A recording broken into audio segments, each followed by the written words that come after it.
तो दोस्तों आज के इस वीडियो में यूपी टेट 2026 के लिए कुछ प्रीवियस ईयर के क्वेश्चंस को यहाँ पर देखेंगे जो कि आपके पर्यावरण ईवीएस से संबंधित हैं।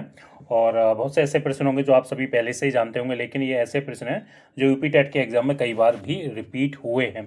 तो यूपी टेट में आप सभी को पढ़कर जाना है। तो आज का पहला प्रश्न है, यहाँ पर देखिए, ओजोन परत का मुख्य कार्य क्या है। देखिए ओजोन परत आप सभी जानते हो, इसको इंग्लिश में ओजोन लेयर बोला जाता है और इसका मेन काम होता है पैराबैंगनी किरणों से रक्षा करना, यानी अल्ट्रावायलेट रेज से रक्षा करना ही ओजोन लेयर का काम होता है। अब देखिए इससे कई और प्रश्न बन सकते हैं आपके यूपी टेट में, तो ध्यान रखिएगा। और ये परत कहाँ पाई जाती है ये भी कई बार यूपी टेट में पूछा गया, प्रश्न बदल बदल कर पूछा जाता है। तो ये परत आपकी जो पाई जाती है, ओजोन परत पाई जाती है यानी स्ट्रेटोस्फीयर में, यानी समताप मंडल में पाई जाती है, ध्यान रखिएगा। और अगर ये परत ना हो तो क्या हो सकता है, हमें त्वचा कैंसर हो सकता है, आंखों में मोतियाबिंद हो सकते हैं और फसलों को बहुत ज़्यादा नुकसान हो सकता है। और ओजोन का आप सभी जानते हो O3, यहाँ पर आप सभी इसका केमिकल रासायनिक सूत्र भी यहाँ पर जानते हैं। तो पहला प्रश्न क्लियर हो गया होगा। और यहाँ पर सेलेक्टिव प्रश्न लिए गए हैं, जो इस चैनल के माध्यम से सारे क्लासेस देखेगा वो कहीं ना कहीं इस बार यूपी टेट में फतेह पाएगा। तो चलिए यहाँ पर अगला प्रश्न आपके सामने है, और बाकी ये PDF पाने के लिए हमारे चैनल के टेलीग्राम ग्रुप को जरूर ज्वाइन कर लीजिएगा।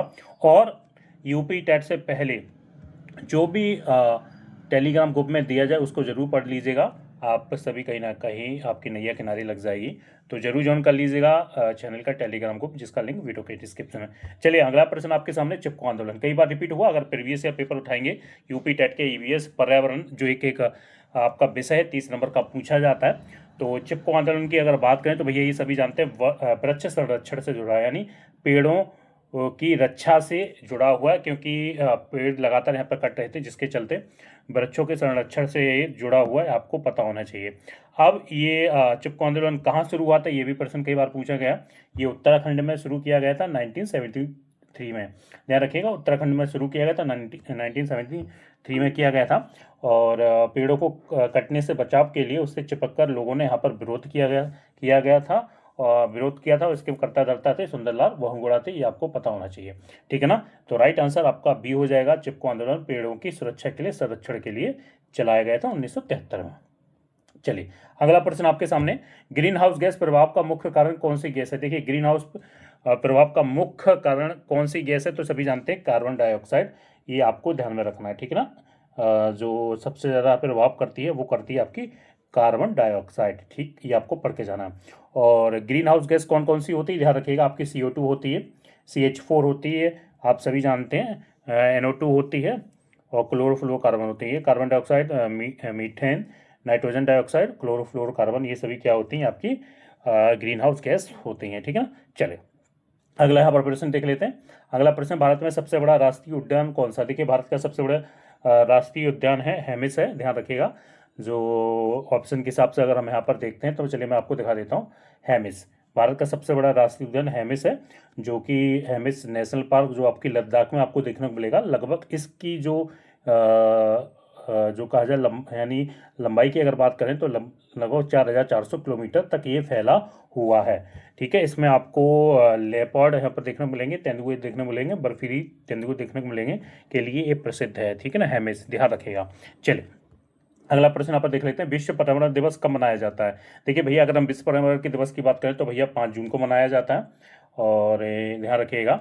और इससे प्रश्न आपका यूपी टेट में आया, पिछला यूपी टेट अगर देखेंगे तो क्वेश्चन ये रखा गया है, ठीक है, 5 जून को मनाया जाता है, ठीक। और इसकी शुरुआत कब की गई थी ये भी आपको कई बार हो सकता है इस बार यूपी टेट में पूछ लिया जाए, विश्व पर्यावरण दिवस की शुरुआत कब की गई थी, तो 1972 में की गई थी, और स्वीडन में की गई थी, सम्मेलन में इसकी शुरुआत की गई थी, ये ध्यान रखिएगा, ठीक है। चले अगला प्रश्न देख लेते हैं, रेड डाटा बुक में क्या दर्ज किया जाता है। देखिए रेड डाटा बुक की अगर बात करें तो भैया सीधी बात है, संकटग्रस्त प्रजातियों का, यानी जो कहीं ना कहीं विलुप्त हो रही हैं, गायब होती चली जा रही है, उनको लेकर यहाँ पर रेड डाटा बुक में सारी चीज़ों का उल्लेख किया जाता है, ये आपको ध्यान में रखना है, ठीक है ना। और ये कहा जाए रेड का मतलब ही होता है डेंजर, इसके बारे में आपको नहीं पढ़ना है। और जो जिसके द्वारा ये किया जाता है, तैयार किया जाता है, कौन सा, यानी IUCN, ठीक है ना, international union for conservation nature, इसके द्वारा ये किया जाता है। आपको इसकी फुल फॉर्म भी याद कर लेनी है, international union for conservation of nature, ठीक है ना। चले अगला है, यहाँ पर पूछा जा रहा है अगला, एक मिनट रुकिए, थोड़ा सा प्रश्न, हाँ यहाँ पर पूछा जा रहा, नीलगिरी बायोस्फीयर रिजर्व किस राज्य क्षेत्र में स्थित है। देखिए नीलगिरी बायोस्फीयर रिजर्व की अगर बात करें तो भैया ये कर्नाटक तमिलनाडु में स्थित है। ये आपको ध्यान में रखना, नीलगिरी बायोस्फीयर रिजर्व ये कर्नाटक तमिलनाडु केरल में स्थित है, ठीक है ना। 3 जगह स्थित है और ये तीनों राज्यों में फैला हुआ है, ये आपको ध्यान में रखना। और ये भारत का पहला बायोस्फीयर रिजर्व है, ध्यान रखिएगा। भारत का पहला बायोस्फीयर रिजर्व कौन सा है, नीलगिरी बायोस्फीयर रिजर्व है, जो कि कर्नाटक तमिलनाडु केरल में है। और इसकी स्थापना की अगर बात करें तो 1986 में आपको इसकी स्थापना की गई थी। अगर ऑप्शन में अगर देखेंगे तो आपको 3 ऑप्शन देखने को मिलेंगे। चलिए अगला यहाँ पर देख लेते हैं, साइलेंट स्प्रिंग पुस्तक किसने लिखी है। देखिए साइलेंट स्प्रिंग पुस्तक जो लिखी है वो लिखी है रेचल कार्सन ने लिखी है। देखिए साइलेंट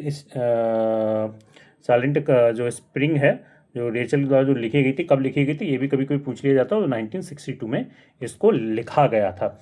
और इस किताब में अगर बात करें तो दुनिया में पर्यावरण आंदोलन को बढ़ावा मिला इस किताब से, ठीक है ना। और इसके बारे में इतना ही यहाँ से पूछा जाता है, इससे ज़्यादा आपका नहीं पूछा जाता यूपी टेट में, ठीक है ना।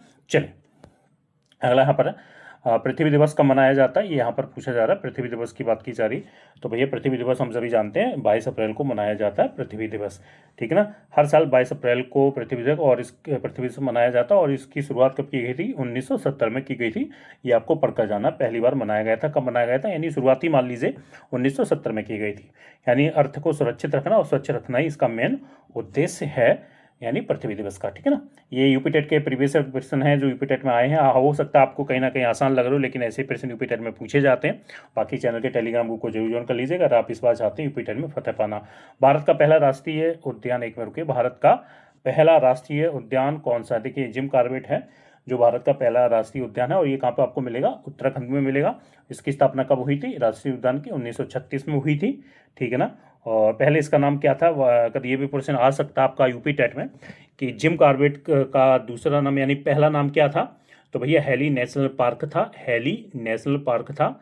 और ये टाइगर यानी बाघों के लिए ये जाना जाता है, जो कि आपका उत्तराखंड में आपको देखने को मिलेगा। चलिए अगला प्रश्न आप देख लेते हैं। अगला प्रश्न आपके सामने स्क्रीन पर ये रहा, चिल्का झील किस राज्य में स्थित है। भैया देखिए चिल्का झील की अगर हम बात करें तो भैया उड़ीसा में स्थित है, उड़ीसा राज्य में स्थित है। और ये सबसे बड़ी, एशिया की सबसे बड़ी खारे पानी की झील है, ये भी आपको ध्यान में रखना। और यहाँ पर जो प्रवासी पक्षी आते हैं यानी सर्दियों के आसपास यहाँ पर आपको देखने को मिलेंगे। चले अगला यहाँ पर देख लेते हैं, ग्रीन पीस संगठन किसके लिए प्रसिद्ध है। ग्रीन पीस संगठन किसके लिए प्रसिद्ध है, भैया पर्यावरण संरक्षण के प्रसिद्ध है। और इसकी स्थापना अगर बात की जाए तो 1971 में की गई थी ग्रीन पीस की, जो की स्थापना एनजीओ के द्वारा। और ये जो परमाणु परीक्षण, जंगल कटाई, प्रदूषण के विरुद्ध ये काम करता है, इसके मुख्य कारण है ग्रीन पीस संगठन के, ठीक है ना। चलिए अगला यहाँ पर देख लेते हैं। अगला प्रश्न आपके सामने स्क्रीन पर क्या रहा, देखिए यहाँ पर लिखा हुआ है, एक मिनट रुकिए, हाँ यहाँ पर लिखा हुआ है, पर्यावरण शब्द का प्रयोग सर्वप्रथम किसने किया था। देखिए भैया पर्यावरण शब्द का सर्वप्रथम प्रयोग किया था, जो कि थे आपके ऑप्शन में अर्नेस्ट हैकल ने किया था, ध्यान रखिएगा। अर्नेस्ट हैकल ने किया था 1869 में, ठीक है ना। 1869 में इन्होंने किया था। यानी पर्यावरण यानी जो आप सभी जानते हैं अपने आसपास का परिवेश, यानी पर्यावरण को लेकर आप सभी जानते हैं, ठीक है ना। ऑप्शन ए यहाँ पर राइट सही हो जाएगा, ठीक है। चलिए अगला प्रश्न यहाँ पर देख लेते हैं। प्रश्न है, राष्ट्रीय हर ट्रिब्यूनल की स्थापना कब हुई थी। देखिए नेशनल ग्रीन ट्रिब्यूनल, ठीक है ना, यानी राष्ट्रीय हर ट्रिब्यूनल NGT की स्थापना कब हुई थी, ठीक है ना। तो 2010 में हुई थी, आपको ध्यान में रखना। इसका मुख्यालय कहाँ है, यानी नई दिल्ली में है।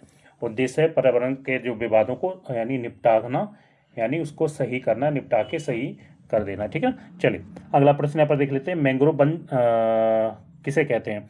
देखिए मैंग्रोव वन की अगर बात करें, मंगल वन कहा जाता है इनको, मैंग्रोव वन को। और दलहरी क्षेत्र के वन इनको कहा जाता है, ध्यान रखिएगा, ठीक है ना। ये खारे पानी या दलदली इलाकों में ये उगने वाले पेड़ हैं। और जैसे कि सुंदरबन, गोदावरी, और ये तूफानों से भी सुरक्षा देते हैं। मैंग्रोव वन, मंगल वन, जो यानी दलदली क्षेत्र में ये पाए जाते हैं, ठीक है ना।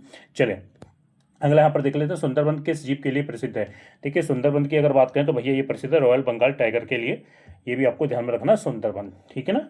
जो एक तरीके बोला जाए ये बंगाल खाड़ी में स्थित विश्व का सबसे बड़ा मैंग्रोव वन भी इसको मान सकते हैं, ठीक है। चलिए अगला यहाँ पर देख लेते हैं।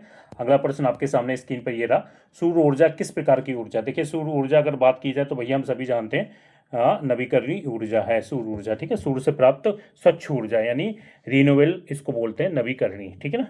चलिए अगला यहाँ पर देख लेते हैं। अगला प्रश्न आपके सामने स्क्रीन पर क्या रहा, ओजोन परत कि किस मंडल में स्थित है। देखिए अभी मैंने प्रश्न में आपको बताया था, अभी ऊपर ही बताया था, प्रश्न आया था ओजोन परत पृथ्वी के किस मंडल में स्थित है, समतल स्ट्रेटोस्फियर में स्थित है ओजोन परत, ये आपको ध्यान में रखना है। चलिए अगला यहाँ पर देख लेते हैं, स्मोक का मुख्य कारण कौन सी गैस है। देखिए स्मोक के मुख्य कारण यानी माफ कीजिएगा यहाँ पर लिखा स्मोक का मुख्य कारण कौन सी गैस पूछा जा रहा है, तो भैया कार्बन मोनोऑक्साइड, ध्यान रखिएगा कार्बन मोनोडाइऑक्साइड हो जाएगा। ये सभी जानते हैं, इससे क्या होती है, सांस की बीमारी होती है जो स्मोक से, ठीक है ना, और ये काफ़ी हानिकारक होती है कार्बन मोनोऑक्साइड।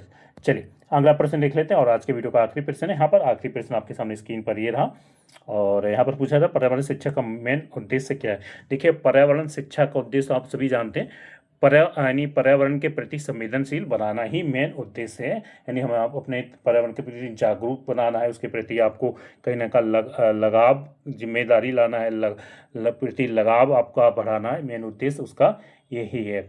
और उनको संरक्षण और उसको बचा कर रखना ही पर्यावरण की शिक्षा यानी अध्ययन आप सभी यहाँ पर पढ़ते हैं। तो इसका राइट आंसर ऑप्शन में बी हो जाएगा। तो यूपी टेट 2026 के लिए यहाँ पर एक छोटा यानी कहा जाए एक अलग सा आज वीडियो बनाया गया था। अगर आप तमाम मेरे वीडियोस देखेंगे तो ये वीडियो और बाकी तमाम वीडियो में आपको डिफरेंट यानी एक अंतर नजर आएगा, क्योंकि अब जो सिर्फ टारगेट है कि आप सभी को फतेह दिलाना यूपी टेट 2026 में।